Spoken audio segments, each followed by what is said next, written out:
كي نروحو نشوفو الاستقصاء وشنو هو. الاستقصاء ديجا كي ترجمو الفرنسي هو لونكات، يعني انت دير اون اونكات. بالعربيه هو التحري والوصف والبحث عن الحقيقه. هذه واش معنى الاستقصاء. يعني هيدا باش تكون عندك انيدي تعرف الاستقصاء شنو هي. على بالي كاين بزاف يقراو الفيلو، يعرفوا بلي كاين جدليه بون باينه من الكلمه تاعها، تعرف بلي جدل واحد يقول حاجه واحد يكون ضعف. بس الاستقصائيه والله على بالي واحد 80% منكم غير يقراها ويعرف بلي كاين طريقه استقصائيه بصح والله ما هو فاهم المعنى تاعها. هي ديري نونكات، تحوس على حقيقه، وهي كاين نوعين. قلنا كما قلنا كاين طريقه الاستقصاء بالوضع. راح نشوفوا المنهجيه تاعها. اول حاجه نشوفوها السؤال كيفاش يجيك كي تكون هذه استقصاء بالوضع.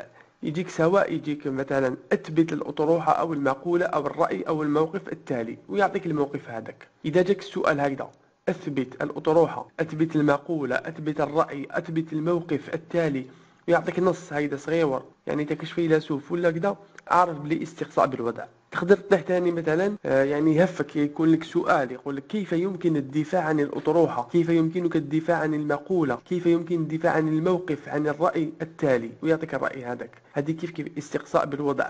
يعني باسكو على راه يقول لك كيف يمكن الدفاع عن الأطروحة، كيف كما يقول لك اثبت يعني معنى واحد. مثلا يقدر يطيح لك سؤال برهن الأطروحة التالية، هذا كيف استقصاء بالوضع. مثلا إذا يقدر يبدأ السؤال تاع الاستقصاء يبدأ هكذا: إذا طلب منك الدفاع عن هذه الأطروحة فماذا عساك أن تفعل. هذه كيف ولا طاحت لك هكذا أعرف بالاستقصاء بالوضع.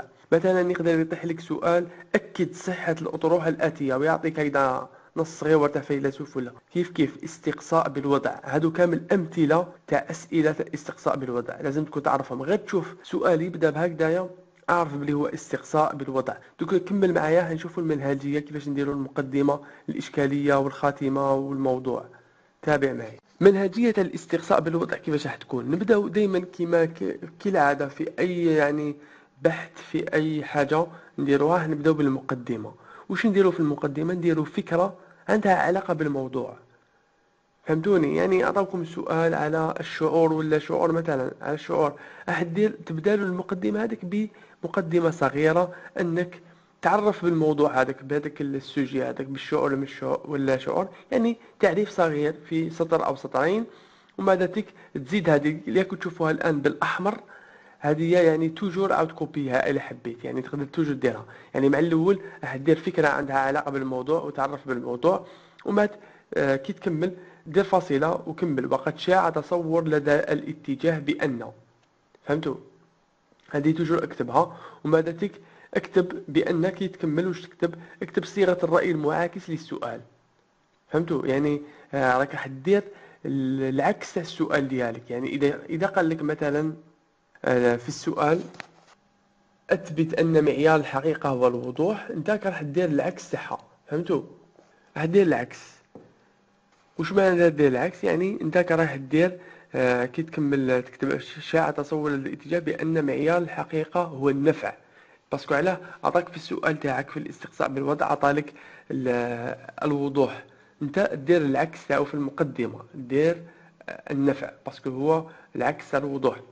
ومن بعد هذيك تكمل كما كنت تشوفوا بالاحمر، هذه دوجو تكتبها: الا ان هذا التصور يتناقض مع فكره اخرى تعتبر ان.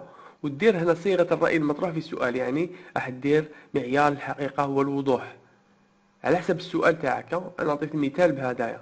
وما تكمل بالاحمر هذه توجور عاود تكتبها: وهذا الطرح يبدو صحيح ووجب اثباته، فما السبيل الى ذلك، وما هي الادله والحجج التي تؤدي الى ذلك. هذه هي المنهجيه. يعني انت راح دير مع الاول فكره عندها علاقه بالموضوع. يعني في الموضوع المثال تاعنا نقولوا على الحقيقه. فهمت؟ راح دير فكره صغيره عليها، تعريف بالموضوع تاعها. راح تزيد هذيك: وقد شاع تصور لدى الاتجاه بان، وتحط العكس تاع السؤال تاعك. عطاولك في السؤال اثبت صحه ان معيار الحقيقه هو الوضوح، انت تروح دير النفع. فهمتني؟ لازم تدير العكس. وما تكمل تقول: الا ان هذا التصور يتناقض مع فكره اخرى تعتبر ان. وهنا تكتب الصيغه تاع الراي اللي يهضر عليها في السؤال، يعني راح دير الوضوح. وماذا تكمل: وهذا الطرح يبدو صحيح وجب إثباته، فما السبيل إلى ذلك. يعني كيفاش راح نثبت صحة هذا السؤال، وما هي الأدلة والحجج التي تؤدي إلى ذلك. دوك نكملوا نروح نشوفوا في العرض واش ندير. في التحليل واش راح دير. عندنا 3 أجزاء. الجزء الأول واش راح دير؟ حتكتب تقول يرى أنصار الأطروحة أمثال، تبدأ ديريكت هكذا، يعني تبدأ تمد في الأطروحة هذيك، تعطي الأنصار تاعها واش يقولوا، يعني المدعمين أصحاب هذا الرأي. راح تذكر الممثلي الموقف المطلوب إثباته، يعني في السؤال أطولك معيار الحقيقة هو النفع، نتايا راح تعطي الأمثلة والأنصار تاع اللي يشوفوا بلي معيار الحقيقة هو النفع ولا هو الوضوح على حسب السؤال تاعك. قالوا لك اثبتوا، احنا في المثال تاعنا قالوا لنا اثبت ان معيار الحقيقة هو الوضوح، نتايا تروح تكتب جميع الفلاسفة جميع الأقوال تاعهم اللي قالوا بلي أن المعيار الحقيقة هو الوضوح. وزيد عبر عن الأطروحة هذه، عن هذا المثال عبر عليه بفكرة بسيطة، أسلوب خاص ومختصر، يعني دير 4 أسطر 5 أسطر، تذكر الأمثلة، تذكر المواقف تاع الفلاسفة اللي كاين، يعني كاع واش راك فاهم وحافظ في هذا الدرس روح اكتبه. وماذا زيد معها كي تكمل تحت السطر يعني اكتب ويقوم موقفهم هذا على المسلمات التالية، كما راك تشوفها باللون الأحمر، هذه تقدر توجو تعاود تكتبها. وما تذكر حجة من حجج الموقف المطلوب إثباته، يعني كما نقول لك في المثال تاعنا معيار الحقيقة والوضوح، راح تعطيه حجة من الحجج اللي استعملوها هذه الفلاسفة باش يثبتوا الرأي تاعهم، يعني في جملة بسيطة وقصيرة من دون أقوال ولا أمثلة، يعني فقط هيدا صغيرة. وقد استند، وماذا كي تكمل زيد كما تشوف بالأحمر هذه تجر تقدر تكتبها، وقد استند مسلمات هذا الاتجاه على الحجج التالية. هنا تستعرض بعض الحجج للموقف المراد إثباته مع الأقوال والأمثلة. فهمتوا؟ مع الأول راح تعطي غير رأي تاعهم، وماذا تعطي بعض الحجج من دون شرح، وماذا وقد استند على المسلمات، هنا راح تشرح الأقوال وتشرح الأمثلة وتكتب كل شيء. وفي الأخير تكتب ومنه نستنتج أن صيغة الرأي المطلوب إثباته، يعني تستنتج أن، تعاود تكتب أن معيار الحقيقة هو الوضوح، يعني ديركت، يعني لحقت إلى نتيجة أن هذا الرأي صحيح.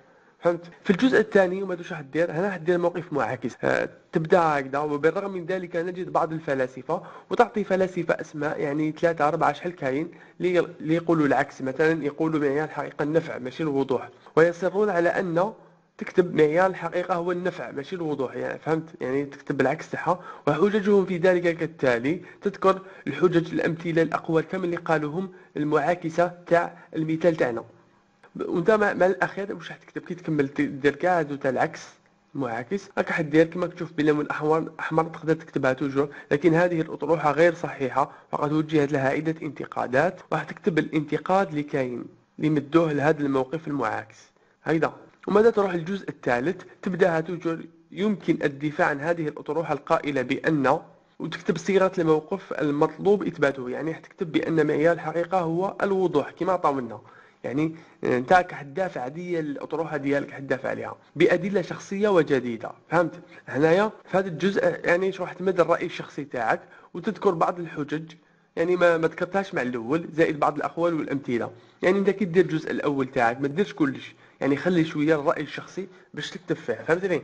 راك حدير اقوال من تحت امثله، اذا كاين راي الشريعه الاسلاميه، اذا كان راي شخصي تاعك، يعني المهم تزيدوا في هذا الجزء الثالث باش تثبت بصفه نهائيه الاطروحه هذه. وماذا عندنا خاتمه، كالعاده توجور كاين الخاتمه. واش نكتبوا في الخاتمه؟ نبداوها توجور هكذا، ومنه نستنتج ان الاطروحه القائله بان، مثلا المثال تاعنا معيار الحقيقه هو الوضوح، هذا اللي طلبوا منك تثبته، صحيحه، يمكن الدفاع عنها والأخذ بها، وهذا طبقا للأدلة التي ذكرناها سابقا، حيث أن تعاود تكتب حجة أو حجتين من الحجج اللي كتبتهم على الأول، أو مثال أو أمثلة أو قول الفلاسفة، وخلاص كتبت الخاتمة تاعك. وهذه هي المنهجية تاع استقصاء بالوضع، سهلة مهلة. إن شاء الله تكون فهمت مليح. إذا كاين أي حاجة ما فهمتهاش عاود شوف الفيديو، يعني رجع مشاريان وعاود تسمعني مليح وشرحت كامل، اسمعها 2 فوا 3 فوا حتى تفهم مليح. إذا كاين دائما كاين مشكل أي حاجة ما فهمتهاش، اكتب لي سؤال في التعليقات وحنجاوبك.